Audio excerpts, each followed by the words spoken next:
Okay. Good afternoon, guys. Glenda, your mic was on. Okay, cool. Just holding for a quorum, so we another 2 or 3 minutes.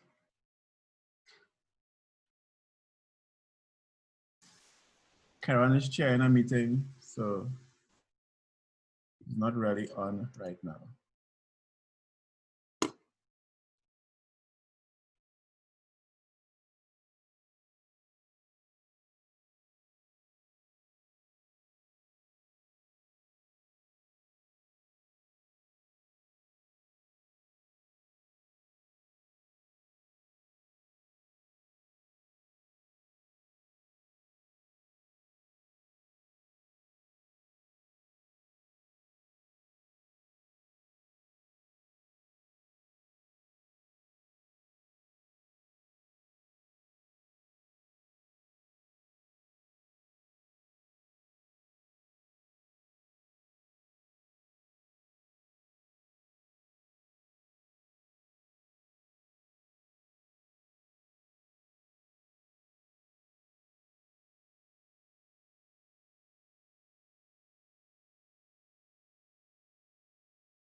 Good afternoon, everyone.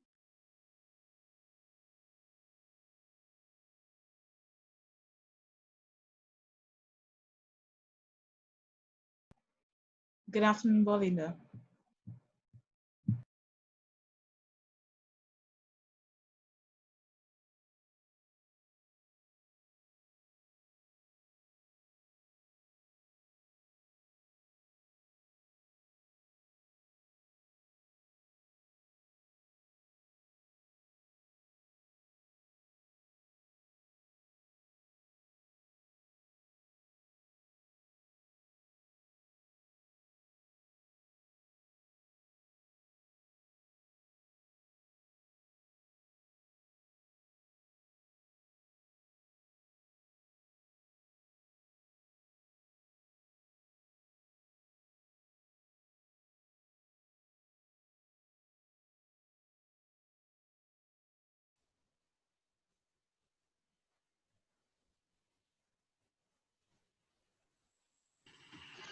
Good morning.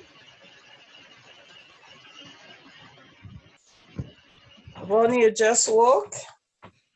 Hey, I'm looking so nice in the morning. Looking like people, so Miss Frank. Sorry? How you looking like people, so? How I look like what? Like people. That picture was actually some donkey years ago. Yes. Okay. Yes, man. Has been a very interesting day. Those guys have been building a bridge by me, so you know, even though long story. So I have to be like a supervisor. Oh, okay. It's a government project, but as I said, based on the proximity. Yes, so So is a bridge going to your house? it's a bridge, yeah, no, not coming to my house, but it's really land that we give the public to pass out years ago. and the building a bridge close by. So just see like it's too large, you might hit over the over this. We're almost finished now.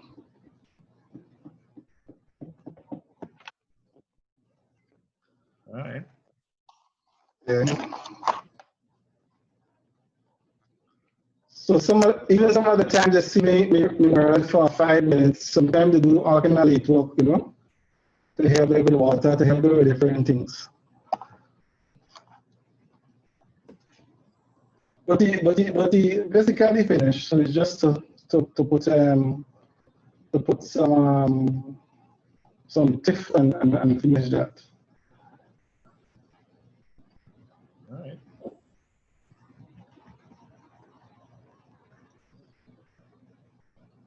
Okay, we have quite a few things to get through it today, so I suppose we can.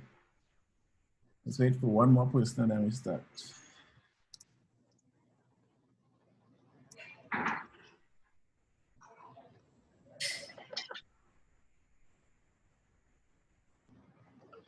By the way, people, I like to say none of your business, but Facebook seemed to give my advocacy page a ban for a couple of days. London Thomas.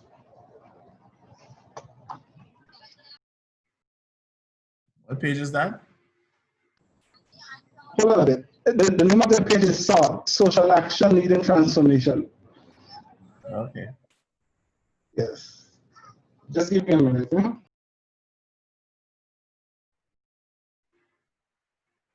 Yes. So some of my writing is too hard for them, I suspect. They didn't like when I write, for example, about Venezuela and Cuba, you know. Oh, okay. I take it you're not looking for a US visa anytime soon. Well, I put in mind of that. My visa expired. This month was the last month to set up for it, but I'm not interested anymore. All right. Just remember that your social media footprint stays forever. Yes, I'm away. All right. You've had the 12th person come on, so we can officially start. Good afternoon, all. Good afternoon. Yeah. Bye.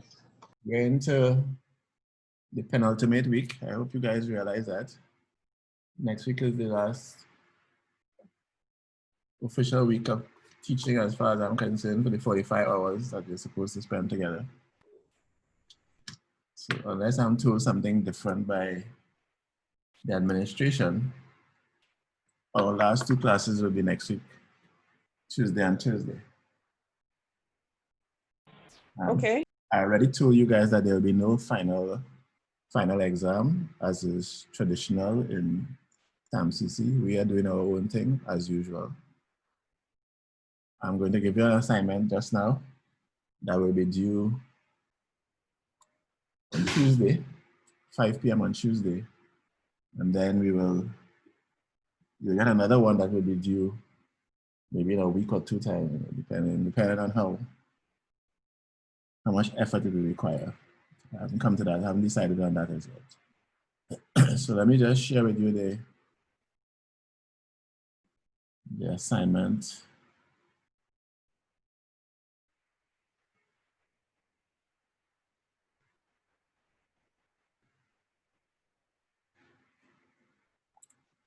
The assignment that's sent on your chat says the following: all CSD113 students, as part of your assessment, you're required to complete and submit this assignment by 5 p.m. on Tuesday, July 7th, to email address smaxime@sbi-tt.com.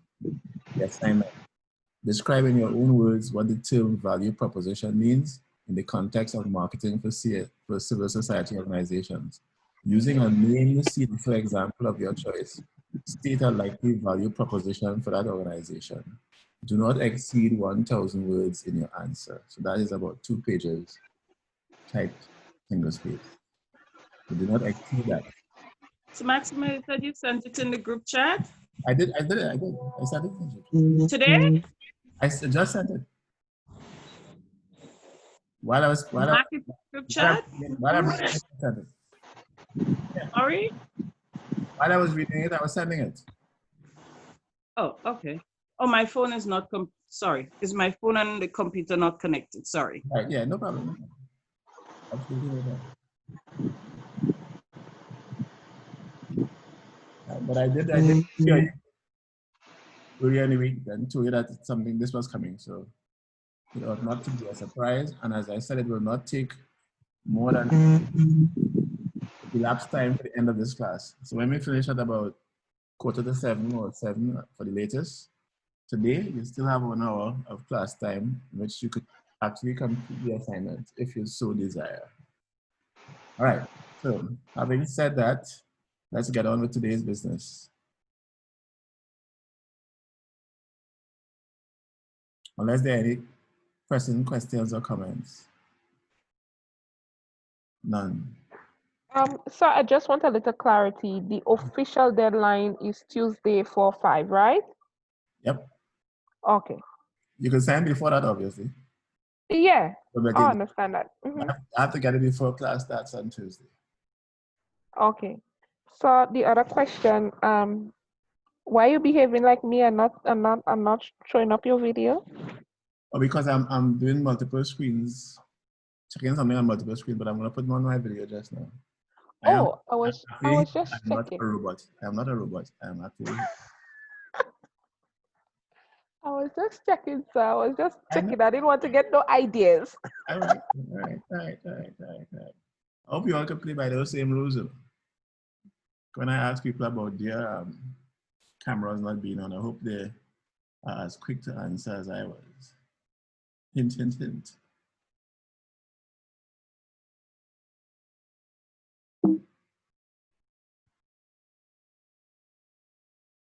Yes, as I said, I'm doing multiple things on this computer screen right now, so that I didn't want to. Sir, good afternoon. Good afternoon. Question, comment? I'm begging more likely. Okay, go ahead. Can I be exempted from class today? I just came from the hospital with my dad and trying to get some things organized for him. Oh yeah, please, of course. You can always recording. You can video recording at sometime after the class. Don't panic. All right, I hope everything's not okay. Yeah. Thank you. No problem.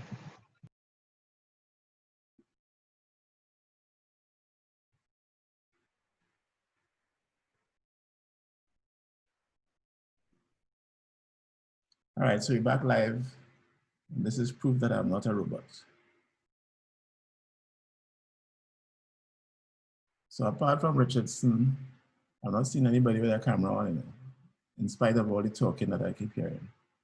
But that's another matter which I will take up. Yeah, cool. Make sure I can. Very well, Simon. All right, I think I can have that. Michael actually surfaced boy in a theater style. Yes, sir. With a blue screen, boy. Take it easy. Say it again. You just turned up with a blue screen, but I see you back to no camera again. So. Oh, like when I turn the phone to speak, the camera goes off. When I come back to it comes back on. All right, boss. I'm not arguing with technology. I'm not arguing with your technology package at all. All right. All right. Okay, so any other? No, yeah, there you go, your blue screen. Yeah. And also why the most popular man in the parish. All right, so anybody else? Right. So let's get cracking. One of the things I wanted to talk about today is the actual course curriculum.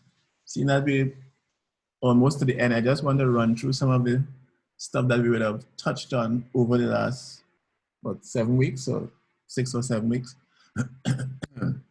And you will tell me if you are comfortable with where we are in terms of my explanation of the topics, or if there's anything that you want me to delve into any more deeply. Okay, so here goes. I remind you of the specific objectives: to provide the key features of a marketing plan suitable for CSOs, to present clear methods for the determination of the unique characteristics of a CSO, to prepare participants to align the messages to the core values of the organization, and to critically assess the value proposition associated with any marketing plan. I mean, that is extremely topical because there's the topic of your assignment that I just mentioned. Now, in terms of the course content that we would have gone through in the last 6 or 7 weeks, as I describe this section, if you're not comfortable with it, if you don't think you had enough information or background information in it, or if you think we didn't mention it enough, we didn't cover it enough in the live sessions, please let me know now so I could factor it in for either later this evening or on Tuesday and Thursday next week. Is that clear? Clear? Yes, sir. Yes, sir. Excellent. Cool. So at some point in the past, we would have touched on a definition for marketing, the rationale. In other words, why would CSOs be interested in marketing? Of course, it's to improve their communication. The fact that you had to have specific goals for the marketing campaign or the marketing effort, and that you were not just sending out information willy-nilly. And I think at that time, I stressed the importance of internal communication, and the fact that your internal public should be your first point of call for any marketing effort. And I was glad that when both Raylene and to some extent Abisha spoke to you, they mentioned the importance of having that message within the organization, so that anyone you speak to in the organization should be operating from the same place, singing from the same hymn book, so to speak. You also said that it was important to have metrics or some way of measuring effort. I mean, it makes no sense spending a lot of money on a marketing platform, marketing channel, a marketing effort, and you have no idea of the metrics and the numbers that you're actually making contact with. What are some of the built-in features of your marketing plan or your marketing effort that will give you an indication of how many people are you really reaching? And are you reaching the right demographic? The categories of people that you want to really interact with. And that is always important. You don't want to have a broadcast method where you're just literally shooting at any and everybody and not targeting the people who you need to have receive your message. And again, let me stress once again that the internal public is the most important public. And I think I can speak now about that in the sense that, as you guys found out, when you have to operate at a group level or a collective way, it pays for everyone to be on the same page. And that is not easily achieved, right? I don't care how well knit the group is. It could be a group of siblings. It could be 10 siblings in a family forming a group.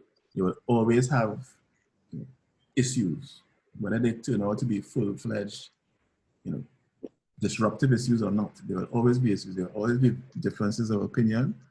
And part of your training, and I hope to discuss this with you when we do sessions on group dynamics and so, has to do with how do you deal with all the personalities involved in any effort. So whether it's an executive or the broad membership, there will always be need for people to have empathy. And I think it was one of the points that that Bonnie brought out in his little five-minute thing earlier this week, where he said that, look, sometimes somebody may appear to be missing in action, or they may be present and still not really present. They may be physically present, but not really mentally engaged, but emotionally engaged. None of us, and let me repeat this for the benefit of all present and for those hearing this recording later on, none of us knows what is going on in somebody else's life. Even if it's your next door neighbor, The next door neighbor may look happily married to you, but you have no idea what pressures either one of those two people undergoing on a daily or better yet, a nightly basis. So that you cannot assume that you know, right? And everybody has to put aside all their baggage when they come into a group forum like this. When I come to talk to you in the evening, I have to make sure that I separate my rest of my private life with my commitment to you guys to focus on you and your course for the next 2 hours, regardless of what is going on in my life, right? And that is why I have always, and I think I want to thank Bonnie for mentioning it, I'm always sensitive to the fact that it takes a lot for you to come here and listen to me for 2 hours. Even if you don't have to physically drive down to Tam City, you still have to put aside whatever you would have been doing at home or for your family or for yourself for the next 2 hours to listen to some food from Trinidad talk about life in general. Because if you notice, our classes end up talking about life in general. Very often, we have to take real life examples and we get to be discussing topical issues, right? And as I said, not everyone can be fully engaged 24/7. So as a group, as an executive, as co-workers, as co-founders, as members, as part of the membership of this CSO, you all are going to have to factor that in every single minute of your interaction. And I know that that is difficult, right? I'm not telling you about this from a text. I'm telling you about it, and I like to use the example of marriages. In marriages, you start off with two people who swear that they love one another to death, and they can't agree constantly all the time. Far more when you bring people from every parish, from the most popular man in the parish to other people in the parish who are unknown, literally unknown, and the people who have political office, who have political backing, the people who are coming from literally coming off their farm, right? With no kind of connection at all. So we have to be constantly, listen to me carefully, we have to be constantly reassessing how we talk to people, how we deal with people, how we jump to conclusions, because you may not realize it now, but every one of us jumps to conclusions. You do not wait for all the facts. If you were to wait for all the facts, we will never get anything done. Let's be very frank. So if you say, let's have a meeting at 8 o'clock and only 6 people turn up, you cannot assume that you know the reason why the other 20 didn't turn up. You cannot assume that. And the 6 people that turn up cannot feel that they're taking the entire burden on themselves in the same way that the other 20 people can't feel that they're all slacking, right? It takes a lot of toing and froing, a lot of constantly trying to explain your position to get things done. So I'm telling you that that session on internal communication, I mean, if you pick up nothing else from this marketing session, it has to be that we do not know what is happening in other people's lives. That is why as a lecturer, I am never, ever going to be the type of person that says, how come you come to class tonight? I have no clue what's going on in your life. You could have a child in hospital. I mean, we've had instances when Michael had his family to see about. We just had somebody calling and saying, look, I can't be part of the class today because I have X, Y, and everything else going on. You guys have been understanding when I couldn't function as well. There was an evening, I think there was an evening I missed class. I said, oh, look, I really can't make it today. And nobody wrote me up. I don't think anybody wrote Mr. Alexander and saying, I mean, I'm asking me for that slacking, he ain't turning up for class and he ain't giving no explanation. I mean, right? So if I hold accountability to my own standard, so the same way I would not like anybody to do that, I try not to do other people it as well, right? And we all, I mean, we don't have to get into the golden rule about do unto others, etc., etc., etc. That is a natural evolution of anybody who is involved, and listen to me carefully, anybody who is involved in development work. Be very aware of your mission. Be very aware of the genesis of this course. This course is a pilot program. One second. This course is a pilot session in sustainable community development practice. There's never been a course with that title before, right? And as we speak, other agencies, other colleges are looking to partner with TAMCC to get this thing to their people. So we are pioneers in a sense that I don't think the majority of you have fully comprehended as yet, you know, and as I keep throwing all these little teasers and telling you that, you know, that UNDP is really investing in this, right? TAMCC is using it as a flagship as well. So you guys are not only pioneers, you're also guinea pigs. Because the flip side of being a pioneer is being a guinea pig, you know, because you're getting to find out as part of as the experiment goes forward, whether this thing is really possible and truth. Suppose if you guys really mess this up, they're going to tell me next year, look, it's this thing about our associate degree and that thing that ain't making too much sense, right? So as much as everybody is high in praise now, if we collectively, both from the lecturing end and from the student end, mess this up, it could kill the program, literally, right? So we have a responsibility to one another, and we have a responsibility to the sponsors, right? To UNDP and Jeff and SGP, etc. So all of that to say that when we talk about communication, we need to get that internal session right? And I keep using the example of a marriage. You didn't have to be as modern as to get into whether it's a same-sex marriage or a traditional marriage. You have two people that say they love one another, and they can't always get it right. So when you put 26 people together, it is infinite times more unlikely that they will gel solidly, consistently, and under all conditions. All right? So that was the end of the sermon as it refers to internal publics and marketing internally. And as I said, I was glad that I put you guys through this whole exercise of having a collective grade. There's nothing that puts people on their P's and Q's than when you tell them that, look, there's only one grade in it. So whether you feel you carrying the whole mountain, the whole earth like Atlas, or you feel your skull skin on the side, everybody gonna get the same grade. That puts a lot of pressure on people, normally, under normal conditions, right? And I deliberately put it in that space because I wanted to see when all that it matters is 40%. You can imagine when it's some big piece of money from some agency or so, right?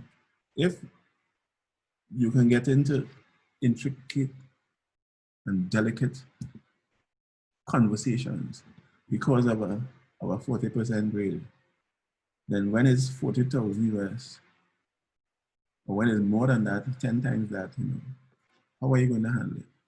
How are you going to gel? And I have to prepare you for that now, so that when you guys launch your CSO and start doing activities, we would have already gone through a sort of dry run of what collective responsibility is all about. You know, parliamentarians and politicians like to talk about that. So they like to talk about collective responsibility.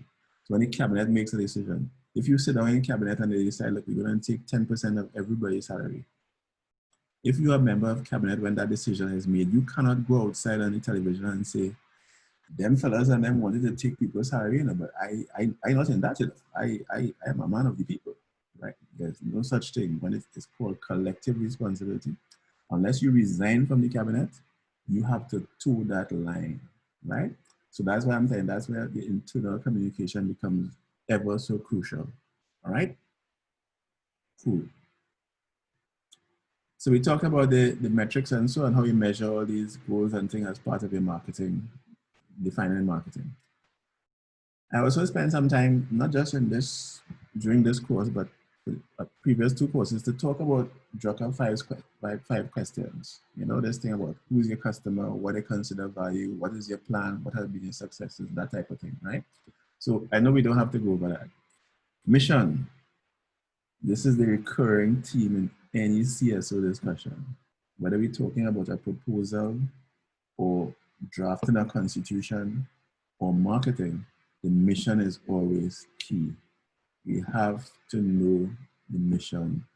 We have to internalize it. You would have seen, you would have dealt with the professionals that I asked to talk to you, who told you about the mission statement, where they wear it, what their tagline is, what they see as their role. That is their raison d'etre. That is the reason why they exist, right? And if that mission isn't clear and literally burnt into your subconscious, then you're not really being genuine to your CSO, right? So the whole business about mission, I think we beat that to death. Clients, knowing who your clients are, both potential and current. And especially in the case of CSOs like ours, like yours. I keep saying ours, but it's not like mine, it's yours, like yours. CSOs like yours. There are times when the clients are not going to identify themselves. You have to go out and actively seek them, okay? Because, and as I say, I use the examples I expected because, as I say, I have a relationship with them, so I don't feel uncomfortable about talking about them. When you turn up on the scene and tell Spectre that you could help them, I mean, Spectre quite rightly ask you, wait now, when you have a form? Mid-2020? You have any idea how long we're in operation? You have any idea how much, what our budget, annual budget and turnover has been? Do you have an idea the roster of consultants who have worked for us, either pro bono or otherwise? You know that Steve Maxine fellow that you all keep talking about, he did a lot of work for that. What you all could possibly come to tell us now, right? So when you have to deal with stuff like that, there must be a consistent message in there that there are some things that you guys know about that Spectre doesn't know about. But it'll be Claudette Pitt, Mr. Sonny, whoever, they do not have this collective experience that you all are going through here. That's why you're going to get an associate degree at the end of it, right? Because there's a legitimate course of study and a number of experiences that you would have brought to the table that Spectre cannot compete with. And I say this without any fear of contradiction, right? What about valued efforts? How do you recognize valued efforts? How do you recognize the people who are sitting next to you in this organization? How do you recognize them in the sense of understanding the sacrifices that they are making to be part of this CSO? Because I'm sorry to keep harping on it, but I think it is something that we must talk about, right? If you value the contribution of everyone, right? How do you find ways to ensure that people know that their contributions are valued? And to value a person's contribution doesn't mean that everything they come up with or everything they suggest you have to do it. But in just the way in which you engage with them, if the suggestion comes up and 90% of you think that it is not a valid suggestion, then you have a responsibility to say so, because you don't want to put something in a document or in a proposal that you know is false or that you know isn't in keeping with the rest of the CSO. But you have to be able to explain it to them. And I want you to keep in mind something that I use from my days in lecturing and so that there's a credit to Albert Einstein, but I don't know who was the first person to say it. If you cannot explain it simply, you do not understand it yourself, right?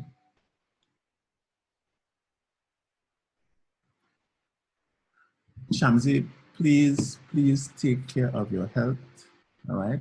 If you were listening to the conversation, right, please sign off. You can get back in on the conversation during the recording, right? Good. Yeah, so I'm very clear. I'm very clear about this, okay? To value someone's contribution is not to say yes to everything they suggest. It's not to deliberately put something in just so that they won't go about saying that, oh, it is never put where I suggest, or it never. There must be a way to explain it within the group.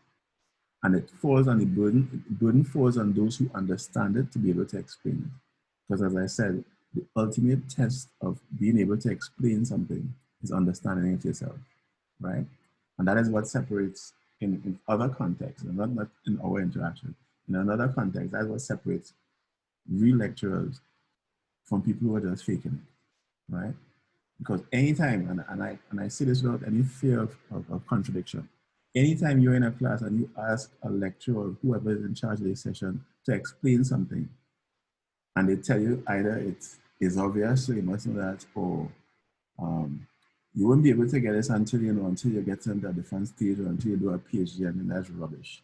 It means they don't understand it themselves. Because if you truly understand something, you will be able to explain. Now, granted, the explanation might be just as complicated as the thing, but the fact that they're prepared to try to explain it to you and you're not a scientist or a PhD like them tells you that they really understand it as well, okay? So, valued efforts. Very important, and I think we stressed on it enough in this entire journey thus far. Past results. That's something that, you know, we tend not to learn from history. We tend not to learn from history. Even this group, and remember my point of reference is always focused on you guys, on your mission, on the associate degree that we are all part of, and how you guys interact, right? Fortunately, the majority of you knew of or heard of one another even before we got together, right? Most of you come from the same kind of development background or employment in fields that are closely related. And even so, even after the understanding of one another's efforts from before, once you get more focused and more clearly focused on one particular goal, there will always be need for time spent in gelling. I mean, I don't want to sound like a coach to a football team or something, but regardless of how talented individual players are, a team is always as good as how they gel. I mean, those of us who are football fans, we see it in major league competitions, where you can have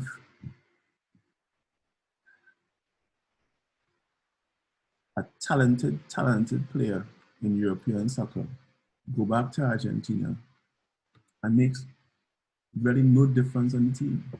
No difference on the Argentinian team because they just don't gel, right?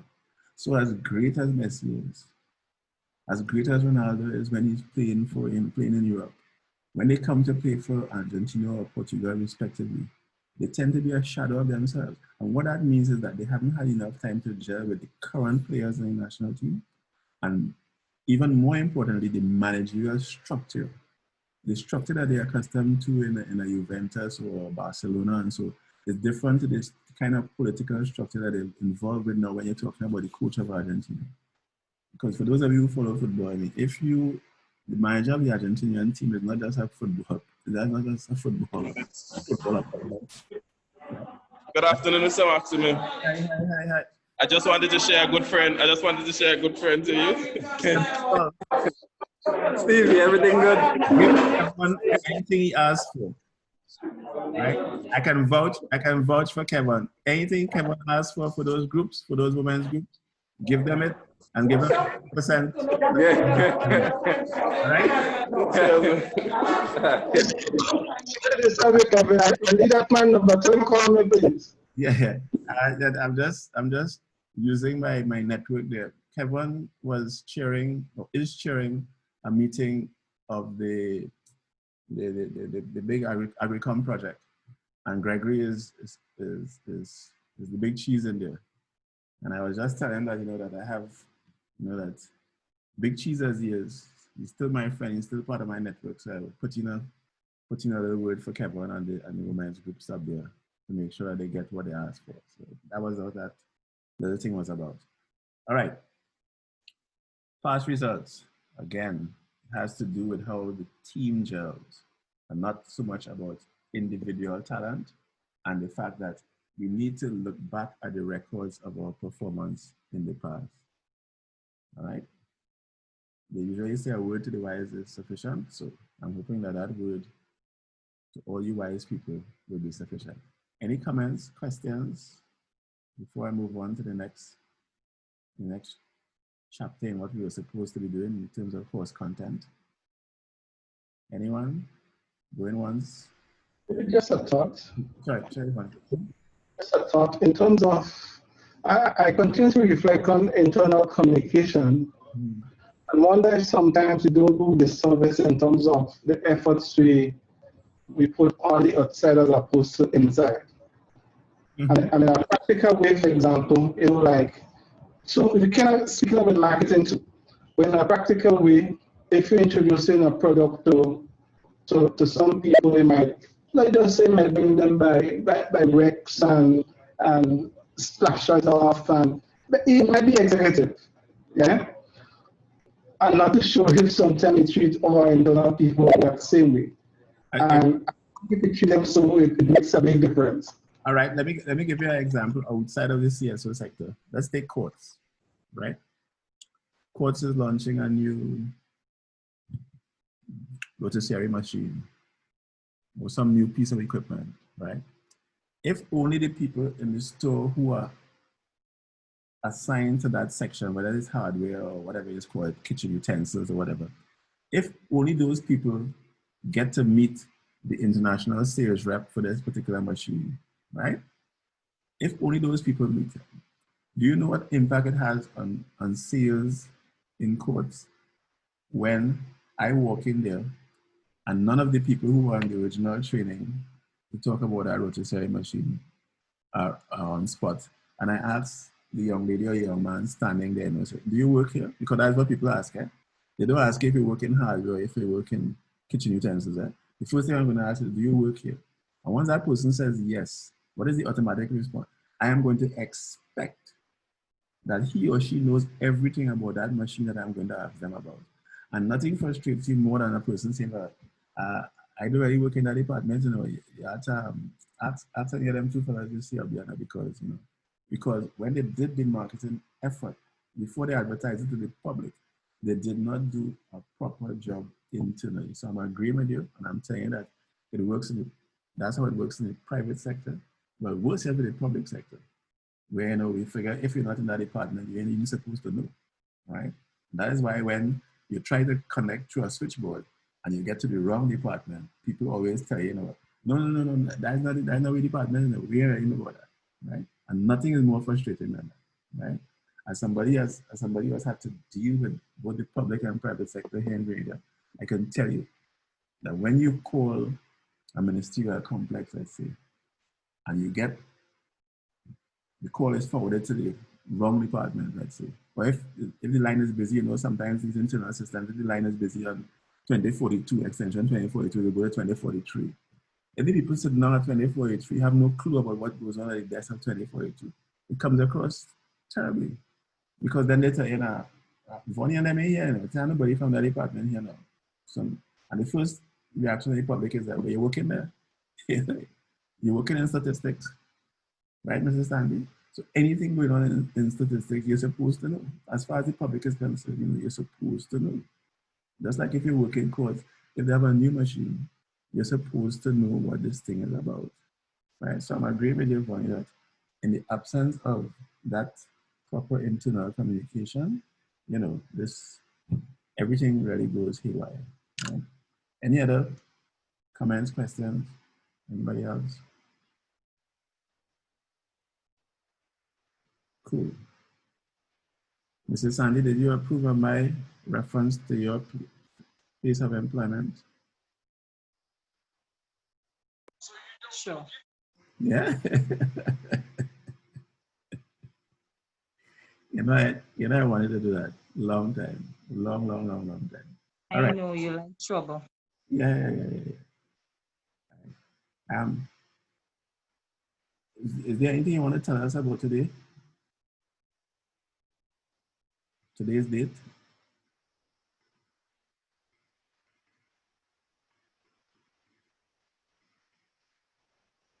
Is there anything significant about today's date, Mrs. Sandy?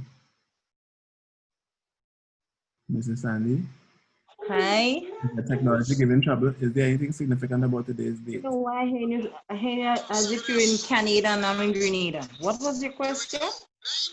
Is there any significance to today's date? You tell me what's so special about today? I don't know. It's my birthday. Oh, it's your birthday. Oh, well, I think I'll leave it to the rest of the class to do the needful. My signature isn't what it's supposed to be, so Happy birthday, Naja. Well, Thank you, Naja, Belinda. Naja, where's the virtual party at? You holding out on us? At 12 o'clock midnight. What? you're infringing on the third man. Well, you have to take in consideration I have 4 people to put to bed first, so you know it comes Okay, after. okay. I understand. I understand. Well, happy birthday, Naja. See, like a private party, got curfew starts at 11. That's the whole point. Thank you. Miss Sandy, how you can Bye. Was that Bonnie? how you can cool? A pinnacle? Thank you. You're such a darling. Happy birthday, Naja. Thank you. okay, so we're going on now that we've dealt with statistics and birth statistics as well. Let us continue. All right, so we dealt with the Drucker issue, the Drucker questions. Now, topic 3 in the course outline had to do with outlining the marketing plan. I think we spent a lot of time on that. Section 4 was situation analysis. Is there anyone who thinks we should go over that, or you guys are quite clear that, you know, when you do your market research and thing, you have your situation analysis figured? And is there anybody who saw the links between the foresighting discussion we had previously and marketing and a marketing plan? I'll leave it open for some feedback. Did it occur to any of you at all that there's a role for foresighting in the situation analysis?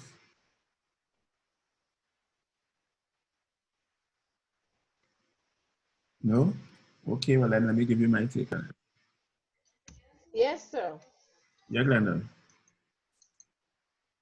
Yeah, I was saying yes.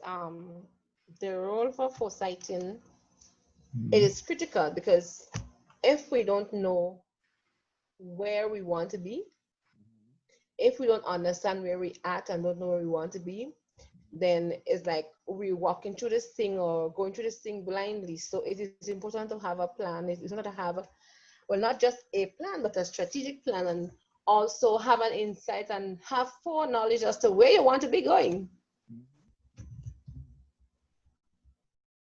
Anybody I else? kind of like short forward so that my brain is working overtime, and it is my situation, you know. my situation right now is like that. My brain is over time, and I think it's a bit tired, but don't worry, I'll be fresh next Tuesday. Yeah, no problem, no problem. As I say, you know, this is, as I say, none of us know what is going on in each other's head and heart.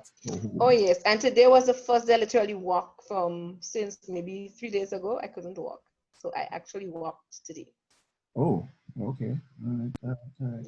As I see, you know, as we do more internal communication, you know, we find out other things. Anniversaries of walking, anniversaries of birth, you know. You never know. Yeah, so coming back to the whole concept of foresighting.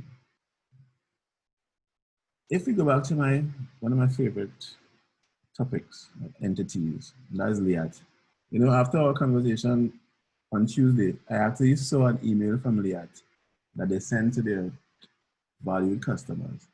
What that really means is that those people who've done a lot of bookings, online bookings, and so you're part of a database and they send you stuff all the time. And it was interesting that they sent out that COVID-19 release, you know, talking about how they value their customers. And I was thinking, you know, that those of you who were saying that you didn't find they have a high enough profile, it's probably because, you know, they have a targeted type of marketing arrangement where they concentrate on people who are, you know, I suppose, frequent customers or whatever system they have for their database. But it didn't do a lot of broadcast type explanations. So there was nothing on GBN and there was nothing on what's the other station here? Anyway, you know what I'm talking about. On the other television station, right? So sometimes when we think that the marketing effort is not effective, it is because it is so targeted that they have their, they have their demographics that they're probably working on, and they have their mechanisms to reach those people, right? Coming back to foresighting. What Excuse would me, have please, happened? sir. Can Sorry? you give me 1 minute? Can you give me 5 minutes, please? Yeah, sure. So Thank you. what we're talking about now in terms of foresighting is this. No one could have anticipated a COVID-19 scenario just based on forecasting. In other words, they could not have looked into their books and see where in 1970 had something like this where the airline industry was closed down. But if the powers that be in Liat and any other airline were looking at the information coming out of a Bill Gates Foundation, Nature Watch, any of those agencies that have been looking at the impacts of pandemics and viruses, they would have been aware of the possibility, listen to me carefully, the possibility of a pandemic affecting the airline industry to the extent that this one has, where you literally have borders being closed and airline traffic grounding to a halt. So I am saying that if a Liat or a Caribbean Airways or American Airlines, for that matter, had been conducting foresighting sessions based on these kinds of scenarios where you have a virus. Remember, this is not the first time we've had a pandemic. Eh? It's just that because of how highly contagious this one was and the way in which it was spread, right, that it shut down the airline industry. But we had warnings before. We had warnings with SARS. I gave you guys the example of my boarding a flight, BW601 in Trinidad, a flight that originated in Canada and being met in Guyana by people in full, what we commonly refer to now as PPE, personal protective equipment. But I'm talking about in those days, we used to see like a space suit, right? Because the guy came out in face mask, big bulky suit and so on, asking really tough questions. And I hadn't been to Canada, but it's just that SARS was on the flight, literally, right? So I'm saying all this to say that as part of your overall operation, there must be some time put aside for foresighting, right? If it comes up in your marketing department, fine. If it comes up as part of your strategic planning, fine. If it comes up as part of modifications to your operating plan, right? So you still have the same mission. The mission is still to improve CSOs, but you have now a new vision. Listen to me carefully, a new vision of what a CSO of the future would look like based on your foresighting experience. So I'm telling you to just stick a little pin on that because we're going to come back to it in other courses during this associate degree, right? If I'm lucky enough to be with you to teach those sections, all right? So that will be the link between foresighting and marketing, because then you'll be prepared to deal with these kinds of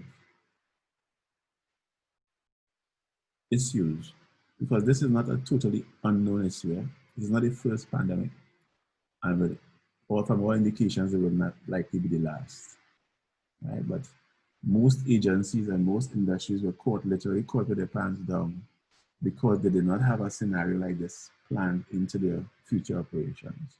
Although we saw the signs from way back, even before SARS, right? You had H1N1, I mean, the whole range of them, and especially the coronavirus group. All right? So is the connection a little clearer now, so that if I were to ask you the same question in a course next year, you would be able to see the link? Comments?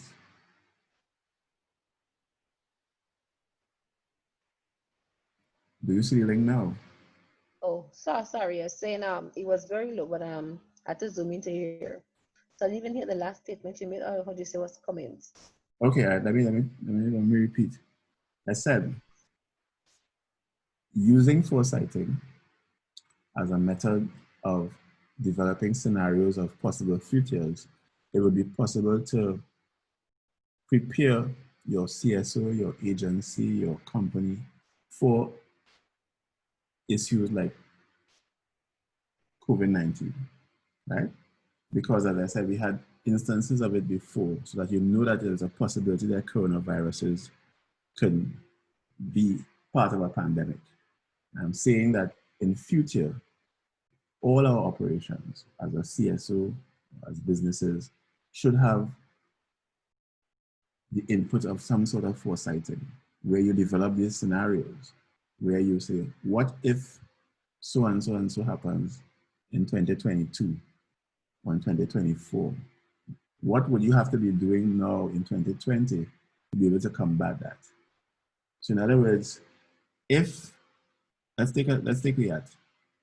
If Liat had a foresighting session and a strategy plan for operating during a pandemic, there would have been a mechanism, a methodology in place to, let's say, unbolt seats to be able to effect the social distancing without having to police it manually.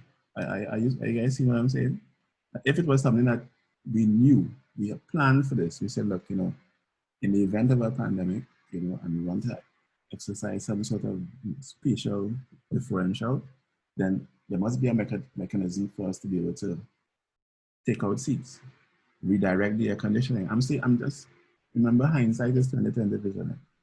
Everybody could be bright now and talk about it, but I'm saying that if there was a foresighting session in place, then your company, your airline would have been prepared for this kind of eventuality, because it would have gone through that scenario and said, what if we had to fly with only half the seats occupied? What do we do about the additional weight of all those seats that are not paying for seats? Because you know that the airline's profit margin is built on weight. You're correct. Right? Okay, so that's what I was saying. All right. So, sorry. So everything you just said everything you just said sounds like disaster risk management, mitigation. Is that the expression? Yeah, that's valid. That's valid. But as and it also sounds like military in terms like you know, captains specifically putting aside a time to speak about strategically look at what's scenarios and see how they could fix those scenarios in case they happen. And my aim is to say also that maybe every 3 months, every 4 months, let's just stop everything we're doing and let's just compute those figures and see what happens. And I'm telling you that there are companies that do that. There are companies that do that now. There are companies that do that now in the sense that every 5-6 months, and especially Chinese companies, right? Because the Chinese planning horizon is not the next 5 years like in democracies, and you know, here in Grenada the planning horizon is 5 years because that's when election is, right? So whatever you had to come up with had to show some impact in the next 5 years, or else you wouldn't be around to finish it, right? When the Chinese do their strategic plan, they tell you that they're talking about 50 and 100 years. Do you have any idea the difference in scope? When a country is telling you that they're planning for 2 generations down the road, you're planning for the next 5 years and they're planning for 3 generations down the road. And I mean, and this came home to me forcibly by speaking to the former Barbadian ambassador to China, is my mentor, my supervisor, and a friend now, right? And he was saying that when these Chinese sit down to do their strategic planning, they're not talking about 5-year and 10-year cycles. They're talking about 50, 100 years. They're already developing a foresight that if this is an automated age in 2050, what would we have to have been doing in 2020? How should our curriculum should have changed? Listen to me carefully. How should our curriculum have changed now in 2020? So by 2050, that generation of graduates would all come out with a certain knowledge of computer science or what have you, right? We don't do that in this part of the world, right? You can't do that when you have a 5-year planning horizon, right? If you apply that Chinese planning horizon, let's say to a TAMCC, our course would probably survive, but a lot of courses wouldn't, because you'd have to start thinking, I mean, am I really training people now to just understand basic computer programming? How many people have I trained in distributed ledger technologies, in blockchain, in AI, what is commonly referred to as artificial intelligence, but it's really artificial cognition. It's not really intelligence, because I mean, I think a lot of time has been spent in people panicking about, these machines will get smarter than us. That's not the issue. The issue is that these machines are going to be better at cognitive stuff than we are. They're already better than us. And I don't think anybody feels intimidated because your calculator could do maths faster than you. I don't think none of us ever thought that calculators would take over the world. So that what the machine intelligence is all about, is machine cognition is all about, is that they're able to do the routine type tasks faster than we can. But for those of you who would have watched iRobot and so, they don't dream. They don't dream. There are some things that, that human intelligence was still, because there are so many human intelligences, that artificial intelligence is not something that I think we should be worried about at all. Artificial cognition is going to be the issue. And as I said, we don't find it threatening when a calculator does a maths problem faster than we can. We don't go around thinking that the calculator is brighter than us. All right? That is true, Mr. Maxime. I do not think that a calculator, I do not feel threatened by a calculator. However, I would feel a little threatened by something like Alexa, because it could actually get certain secretarial or customer service jobs that will compete with certain people in certain sectors. Yeah, and that is I'm glad you brought that up, And also the soldiers and them, they could lose a job because a machine will go and do stuff. And then the thing is, right, a machine could always be hacked and then it could come and kill its own people. You don't know. It's scary though. To me anyway. I'm glad you brought that up. Let me just deal with Alexa first. For those of you who didn't see iRobot, it's the central, it's like the mainframe computer that was running things, right? Not so, Kenya? Yeah, basically humanoid bodied robots. Right. Which yeah. That is what is scary to me. That is what is scary to you. Okay, fine, no problem. Let's have a discussion on technology, because technology plays an important role in marketing, and we need to deal with technology to start with. Let me tell you some basics. Technology is always neutral. What do I mean by that? The technology has no mind of its own, has no perception of its own.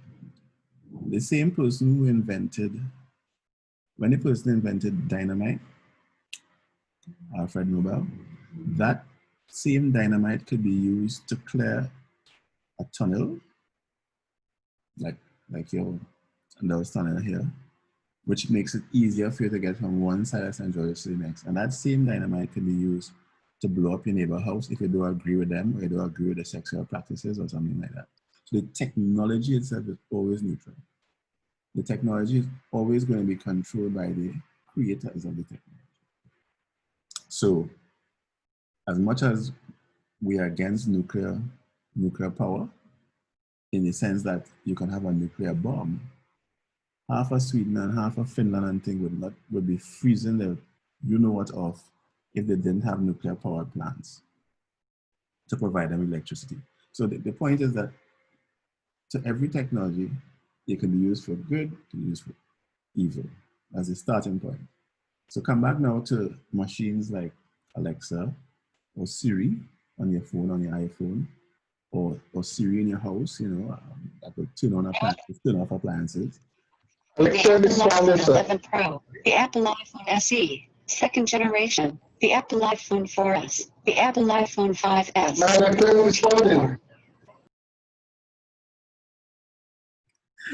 Yes, sir. You have to be careful when you use those words. It makes our computers difficult to understand. I know, and I have no difficulty with that.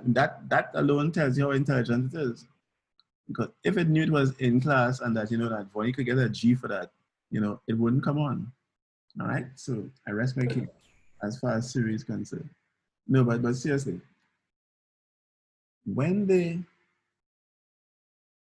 plow was invented, right? Simple plow, a curved piece of metal like this that would tune up the soil and it would be drawn by a horse. You know, people started thinking, hey, you know, these horses and this plow will take some jobs, you know. But when the tractor came, I mean, it get worse yet. That's going to take some jobs. You know. When the multi-row harvester came, you know, there's harvesters that do 16 rows of corn at one time. Right? There's a machine going down with some blades, cutting the corn stalk, pulling it off, throwing it in the shell one way. They can actually husk it and you get corn coming out one end into a bag on the side of the harvester. There have always been humans being replaced by technology, whether that technology is animal drawn or fossil fuel powered. And there's always been this concern that, you know, when they take these jobs, what will be left for people to do? Well, what we have found is that what is left for people to do is to direct and fix those bits of technology. That's the first part, right? Second part is who is going to design the implements of the future? Is it going to be the same fellow with the who and the fork that is going to be replaced? How many of you watched GBN TV last night and saw the Rastafarian group that got the Mary Chilla, the Kabuta tractor? Any of you saw that? Yeah, I saw it. I saw the lady. She said she's very grateful. And did you get the impression that they feel their community is going to get smaller because they have less work to do now, or bigger? I find that the community is going to get bigger because now, instead of having to use a fork, right, and manually do that, they will now be able to prepare greater quantities of land, and the human factor now will be involved in not only operating the tractor, because somebody had operated it, then fully automated, right? But somebody will be involved now in the planting, because not a planter, right? In the harvesting, and in making arrangements with whoever it is they're selling to, MNIB or whoever, right? So they're always, I'm not trying to, you know, to desensitize you to this kind. I'm just saying that the more you study it, the more you look at the history of it, you realize that it's almost biblical in the sense that when one door is slammed shut, another door is open, because it's just the dynamic nature of things. You know. Jobs are going to come up in other areas to replace these manual jobs. There are also jobs that have been taken over by intellectual proficiency, right? You do not need all these bank clerks and all these accountants nowadays with the technology that we have. But it hasn't caused widespread destruction on Wall Street, hasn't caused widespread destruction in the banking sector. What you have done is you've now moved people into different kinds of activities. And I think it is too easy to just get impressed with the is the upfront changes to not investigate what happens behind the scenes later on, right? And if it means that you're going to have societies where people physically work less in terms of manual type jobs or even intellectual type jobs, that means they're going to free them up to do other things like provide entertainment. I'm saying this simply, and you might think, is how the hell all these people who get displaced from one sector going to get jobs in another sector? But that has been the history. The history has been that people are going to, since they have more free time now because they're not all outside there with a fork and a hoe, then they're going to need other kinds of services, right? So whether it be entertainment, whether it be gyms, because now that they're no longer outside in the field, and they're not as fit as they used to be, and they now need gym services. And there are no robots in the gym yet, so that some people get employed there. I hope I'm not going on and on about Kenny, but I think it's an important question because even though you're the one who said it, a lot of people think it, right? And may not have said anything about it. And I wanted to address that frontally in a course like this, where we're talking about development, and development is about people. And anytime there's this fear or concern that robots, artificial intelligence, machines are going to take over from people, and I think it's my responsibility as a lecturer to at least start talking about some of the other influences. Okay? Yeah, I understand what you said. Also, the thing is, right, what the fear could be that, well, some people say that how more of us will be free to do what we like, but what we like could just be like a hobby. We will be busy, but we will not be earning an income or something. And not every country have somebody who printing money to give them, because Americans got money, but I don't see Grenada and Barbados and whoever got free money like that. So when you say free money, there's no such thing when as I say, I know it's not free, but I mean they not get stimulus or. Nobody taxi drivers say I got $800 each. Well, some of them, not all. Yeah. Okay. All right. I mean. Yeah. Well, compared to. Is a valid statement. So let's pause it. Compared to $1,500 every 2 weeks, to $800 or $300 from the NIS.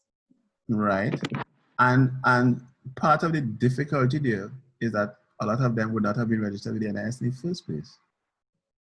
Mm-hmm. Right? Your barbers, your hair salon operators. We're going to drift into a discussion on records and record keeping, right? And understanding the nature of the actual business, because the bus operators are not necessarily the bus owners, right? As I'm sure most of you know, right? So somebody could be driving a bus for somebody, but he or she is not the bus owner. And if the stimulus goes to the bus owner, the assumption is that the person who owns the bus is the person who operates it. And they get the $800. What happens to the actual driver, the person who's actually doing the work, right? They're not going to be covered in it. But I'm taking your point, but to say that the societies, as they become more sophisticated, they're going to need more advocates, right? Which is the point you're heading to. And they're going to need more advocates like the people in civil society organizations who are going to be lobbying for them.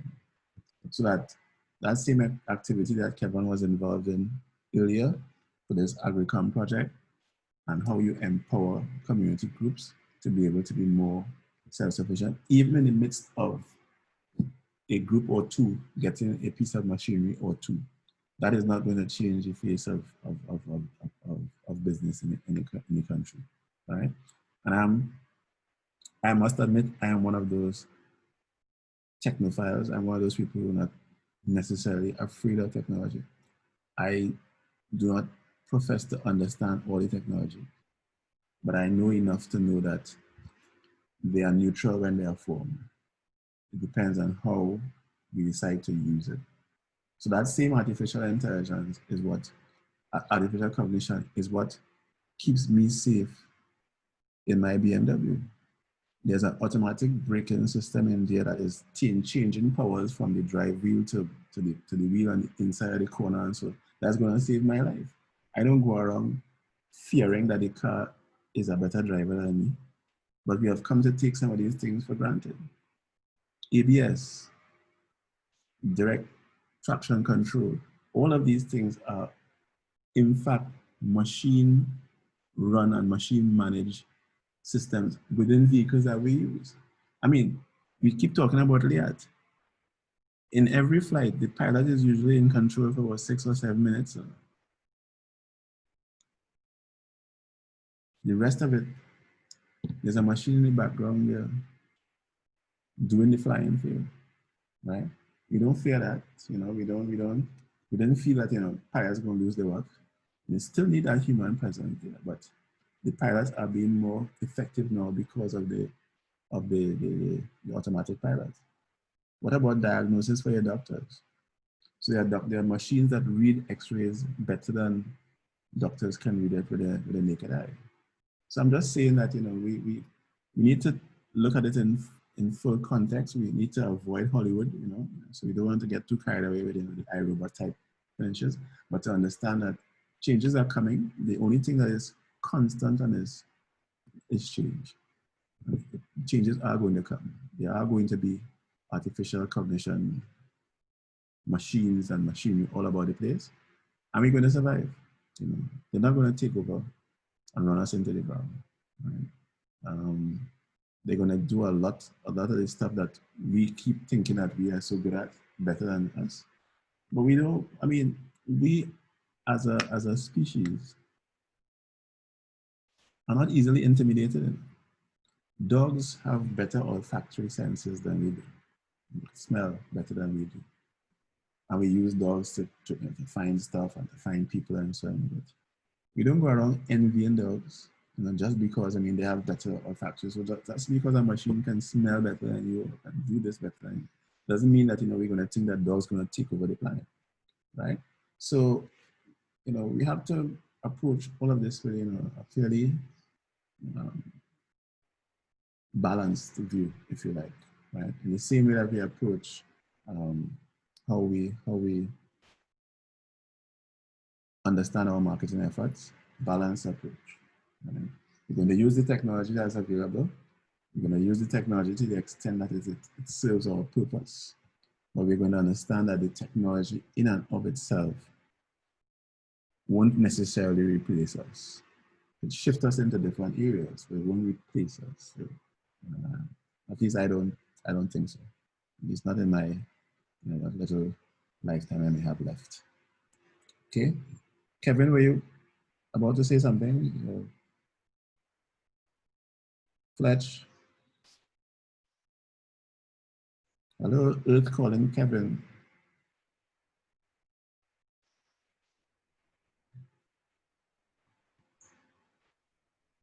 All right, apparently not.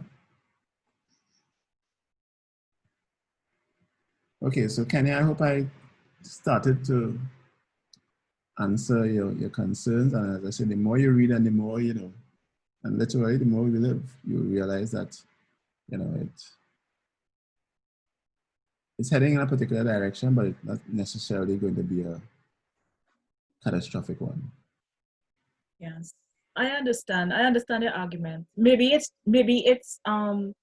irrational fear because of the Terminator, iRobot, the Book of Revelations. I don't know. Maybe maybe that's what it is. I don't know. Nostradamus too. I mean, if you go that route, I mean, you know, we would panic from day one. You know, I mean, I remember as a maybe a 6 or 7 year old hearing that both America and Russia had bombs that if they dropped it anywhere in Trinidad at all, it would kill everybody instantly. You know what that is for a 6-year-old or 7-year-old to walk around with that? Every 2 minutes you're looking up to see if, you know, I mean, if it's now they're going to drop it. I mean, when you pick up bits of information like that, you know, out of context, I mean, it can really mess you up. You know, I mean, obviously I wasn't bright as 6 and 7-year-old. You know, you pick up this little bit of information and you're really stressed out by it because, you know, you hear that this bomb, you know, if they drop it in Trinidad, it could wipe out the whole of Trinidad. It would be scary for everybody, even adults. Yeah, but I mean, they took it on. But as a 6 or 7-year-old, you know, you hear it, and that is the only thing that registers. The rest of the conversation or the rest of the newscast didn't make a difference to me. Right? Remember, this is the same little 6 or 7-year-old that would have been looking at the finger for weeks after a point at the cemetery. Right? So I wasn't the brightest thing in the world. You know, because I remember Tyrone Thomas, up to now, at my age, I still remember that instance. I point at Tyrone Thomas in the cemetery, and they tell me, you know, your finger will drop off once you point in the cemetery. And I remember for days looking at my finger and waiting to see when it drop off. In the same way that you'll be waiting for the grapefruit tree to grow in your stomach and you swallow a grapefruit seed, right? So I remember Y2K, waiting for everything to, you know, just waiting because they say that how everything is good too. It was really, so I was like waiting here, but nothing happened. So exactly, and that is why some people don't take climate change either, because they figure, you know, it's just hype, you know. But in the midst of all the hype, there are definitely things that went on. With the Millennium Bug, that was a genuine concern because there were computer systems running electricity companies, and so that could not change over to 0, right? It just wasn't factored into their programming, and people had to go and redirect it. But it wasn't the end of the world, right? You know, I mean, as I remember as a youngster growing up, seeing all kind of times I was, the Prophet Moon and thing was saying that 1992 was supposed to be the end. Lately, with the Mayans and thing, 2012 was supposed to be the end. And, you know, so as I say, we have to navigate this path, you know, with a little bit of common sense, plenty faith, you know, and belief in some supernatural force, you know, that gives you comfort at night. In that text. All right. Any other questions before I move on? All right, so we said that we have to do this situation analysis, and I'm saying that the situation analysis should not only be based on market research and a little bit of forecasting, because forecasting is about looking back to develop trends. I'm saying that, you know, there has to be some amount of foresighting involved, where you picture yourself in 2050 or 2060 or whenever it is. Ask yourself, what type of scenario you expect now? And then what would you have to be been doing in 2020 and 2021 to get to that stage, which is the basis of, well, in layman's terms, which is the basis of foresighting. Then we talked about the target audience. I think we spent a lot of time. Raylene was very good in terms of talking about how, you know, how you compartmentalize your target audiences and so on. I have been stressing, again, the fact that you have to have an internal audience first before you go out. Not only as a means of testing, but just to make sure that, you know, you're really on target with what you set out to do. Item 6 on the, any questions on the first 5 items on the course outline? For those of you who came in late, that's what we're talking about. I'm actually going through the course outline to ensure that we've covered the areas that I said we would cover in my promise to you, which is what the objectives are. The objectives are a promise to deliver to you those objectives. I'm just making sure as we come to the end of the course, as I said, next week should most likely be the last week of lecturing, because we would have accomplished our 45 hours of interaction, which is what is required for you to complete the course. Right? Good. And no questions on the first 5 chapters. Cool. 6 had to do with CSO mission and vision. Well, I mean, as I said, we've been beating that to death. So we talked about core values. We talk about operating principles. And you might ask yourself, well, what does that have to do with marketing? Well, what you're doing is you're actually marketing that. You're making sure that in your marketing effort, your core values remain paramount. That there are certain things that you don't want to be associated with or involved in, and you don't want it to come across in your marketing either. Your operating principles. Cool. Item 7 had to do with highlighting the unique, and I mean, this is my favorite section in the whole course, because I think it's at the center of what marketing is about, and it's the center of what your assignment is about. For those of you who came in late, if you go to the group chat, there's an assignment in the group chat that is due on Tuesday, July 7th at 5 p.m., no later than 5 p.m. July 7th, and it's listed in the group chat. I would repeat it. 7, highlighting the unique. Now, your challenges, your causes, what is unique about your product or service. And I say that to me is at the core of marketing. And I spent some time on Tuesday telling you what I thought my unique characteristics were for the company that I launched. We ended up talking about Liat and what their unique characteristics could be, should be, could be, right? Then we want to talk about the history of your organization. I mean, when Abisha joined us, you know, she talked about the history of the organization, the genesis of the organization, what sparked it, what held it together, you know, how your founding group of directors, you know, the impact of those, you know, which will be the same for your CSO, you know, the impact of the founding members, you know, all these graduates of this course who are going to be committed to be members of it. So not only a history, but a membership, and of course, your advocacy. What do you stand for? What are you prepared to fight for, to demonstrate for, or to agitate for? Right? That would have been chapter 7. I think we dealt with a lot of that. Richardson, did you want to say something? Sir Maxime? Yes. Did you want to say something? No, sir. Okay, your name came up. Okay, cool. All right. And then point number 8 was the value proposition, and let's talk about cost, market penetration, market differentiation. I won't harp on that because that is the subject of your assignment. And then 9 was the communication channels. We spent a lot of time, I think it was note 6 or 7 that dealt with communication channels.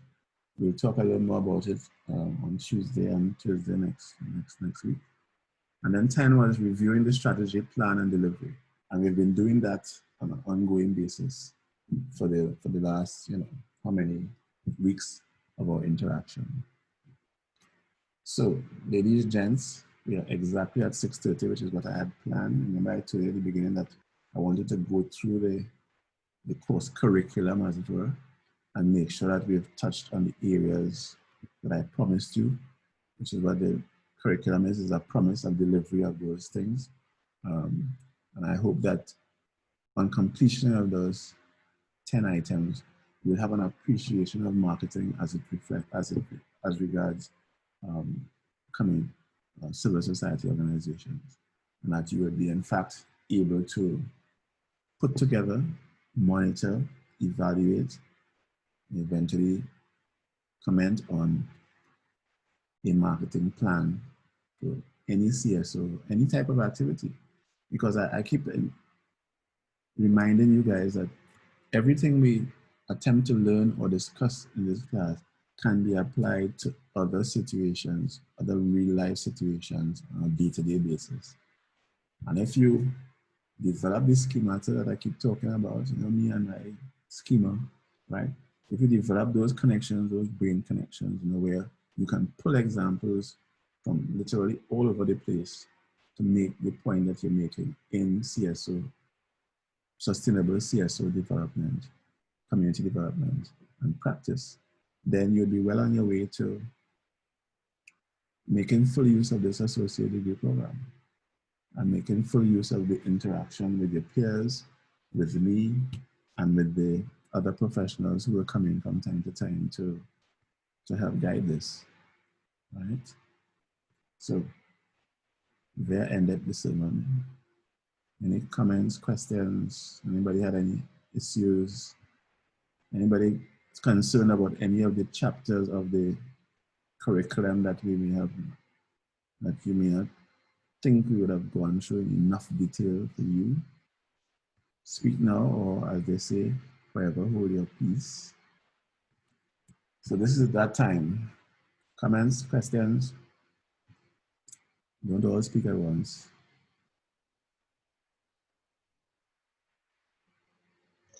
Yes, so that was a good run through. And get ready.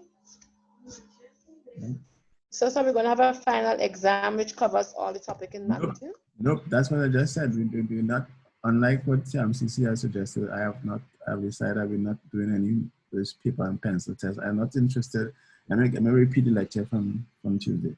I'm not interested in how bright you are, how much you can retain, and how well you can do exams. I want to know that you understood what we talked about. And the way for me to find that out is through the group project that was due today. All right, so one more question. So you said it was giving us 2 bits, right? So it's just this one today. I'm not finished.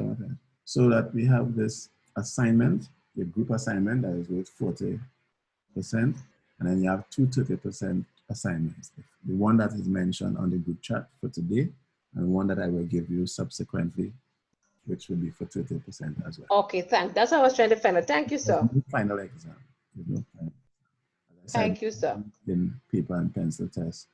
But this kind of course, I'm interested in people applying the things practically. That's what makes this, what is supposed to make this course different. I'm not interested in how well you can read a textbook and how much you can regurgitate within an hour and a half or 2 hours. I'm not interested in that. You have ample opportunity to test those skills in your other courses. We are here to communicate, to develop a sense of sustainable community development practice, which is what is offered, which is what I intend to deliver in the courses that I am lucky enough to teach. Cool. Any other comments, questions? Going once? Going twice? Okie dokes. I think we can call it an evening here. So now you have an hour and a half to start working on your questions. For those of you who never have time, because the class is scheduled for 5 to 8. So in the time that you would have been here listening to me prattle, you can probably start tackling the question. Remember, be wary of the note. I said no more than 1,000 words. I have a very good computer that can read the words, right? You send me anything over 1,000 words, I'm not guaranteeing that I will read it, right? Because you have to be prepared, especially for when you're doing proposals and so on. People tell you, no more than 500 words, no more than 500 words. And as I said, if you're bright enough and you understand the thing enough, you should be able to fit it into the time slot and the word slot that you're given. So I don't want a thesis. I don't want people to show me how well they can research on the web.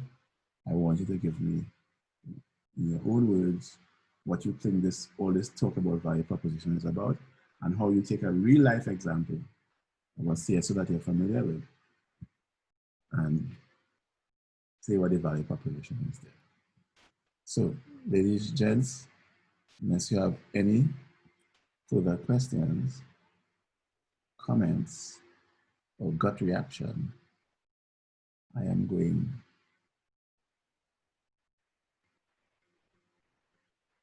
to say goodnight. So, thanks a lot, guys. As you can tell, I enjoyed myself thoroughly. I'm glad that you had found the time that you were able to, to at least, I was able to hold your attention for at least an hour and a half, which, as I said, is something that I do not take for granted. Okay, dokes. So, catch you guys and have a good weekend. Thank you, sir. Same to you. Thank you, sir. Yeah. Thank you. Thank you.